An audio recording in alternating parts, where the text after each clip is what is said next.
வணக்கம் ராஜ்குமார். முள்ளிவாய்க்கால் கஞ்சி நாளில் காணாமல் ஆக்கப்பட்டோரின் தாய்மார்கள் எழுப்பும் கேள்வி. 1940களிலிருந்து தமிழ் தலைவர்கள் ஏன் தமிழ் இறைமையை வெளிப்படையாக பேசவில்லை? இன்று வவுனியாவில் எங்கள் தொடர்ச்சியான போராட்டத்தின் 3371வது நாளாகும். எங்கள் காணாமலாக்கப்பட்ட பிள்ளைகளை கண்டுபிடிக்கவும், தமிழ் மக்களின் நீதி, கண்ணியம் மற்றும் அரசியல் உரிமைகளை மீட்டெடுக்கவும் ஏனையின் வீதியோர போராட்ட கூடத்தில் இருந்து நாம் தொடர்ந்து குரல் கொடுத்து கொண்டு வருகிறோம். குறிப்பாக ஐரோப்பிய ஒன்றியம் மற்றும் அமெரிக்கா உள்ளிட்ட சர்வதேச சமூகத்திடம் எங்கள் காணாமலாக்கப்பட்ட உறவுகளுக்கான நீதியையும் தமிழ் மக்களின் தன்னாட்சி உரிமைக்கான ஆதரவையும் வழங்குமாறு மீண்டும் கோருகிறோம். இன்று நாம் முள்ளிவாய்க்கால் கஞ்சி நாளையும் நினைவு கூறுகிறோம்.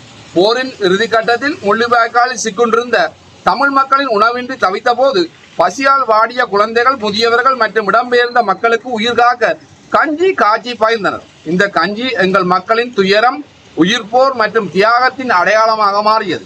இன்று நாம் இந்த முள்ளிவாய்க்கால் கஞ்சியை மீண்டும் காய்ச்சுவதன் மூலம் உயிரிழந்தவர்களையும் காணாமலாக்கப்பட்டவர்களையும் நினைவு கூறுவதோடு மட்டுமல்லாமல் எதிர்கால தமிழர்கள் தங்கள் வரலாற்று தாயகத்தில் கண்ணியத்துடனும் பாதுகாப்புடனும் வாழ வேண்டும் என்பதை நினைவூட்டுகிறோம்.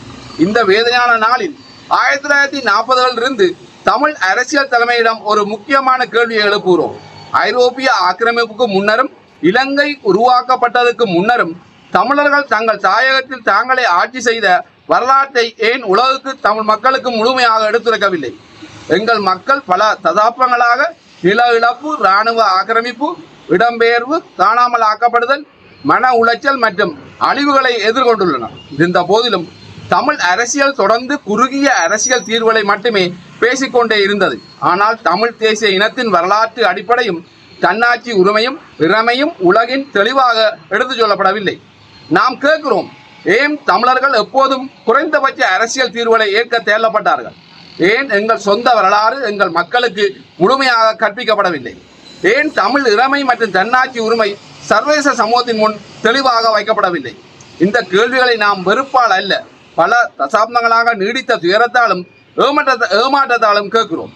தமிழ் மக்களின் வரலாற்று உண்மையையும் அரசியல் கண்ணியத்தையும் பாதுகாப்பது ஒவ்வொரு தலைமையின் கடமையாகும். நாங்கள் நம்புகிறோம், எங்கள் போராட்டம் சாதாரண மக்களுக்கு எதிரானதல்ல. அது அடக்குமுறை, இராணுவம், ஆக்கிரமிப்பு, அநீதி மற்றும் தமிழ் மக்களின் அரசியல் இருப்பை மறுக்கும் அமைப்புகளுக்கு எதிரானது. இலங்கை அமைதி முயற்சிகளில் பங்கேற்க சர்வதேச தரப்புகள், குறிப்பாக இலங்கை கண்காணிப்பு பணி மற்றும் இணைத்தலைமை நாடுகள் என்று அழைக்கப்பட்ட சர்வதேச நாடுகள் தமிழ் மக்களின் வரலாறு மற்றும் அரசியல் அபிலாசைகளை போதுமான முறையில் கருத்தில் கொள்ள தவறியமை குறித்து நாங்கள் ஆழ்ந்த ஏமாற்றத்தை வெளிப்படுத்துகிறோம். இன்று சர்வதேச சட்டத்தின் அடிப்படையில் 1960ஆம் ஆண்டு ஐக்கிய நாடுகள் அமைப்பின் குடியேற்ற நீக்க கொள்கையின் அடிப்படையிலும் தமிழ் மக்கள் தன்னாட்சி மற்றும் அரசியல் உரிமைகள் அங்கீகரிக்கப்பட வேண்டும் உலக நாடுகளிடம் மீண்டும் கோருகிறோம். எங்கள் பிள்ளைகள் இன்னும் காணவில்லை. எங்கள் நிலங்கள் இன்னும் இராணுவ ஆக்கிரமிப்பில் உள்ளன. எங்கள் துயரம் இன்னும் முடியவில்லை. ஆனால் எங்கள் போராட்டம் நிற்காது.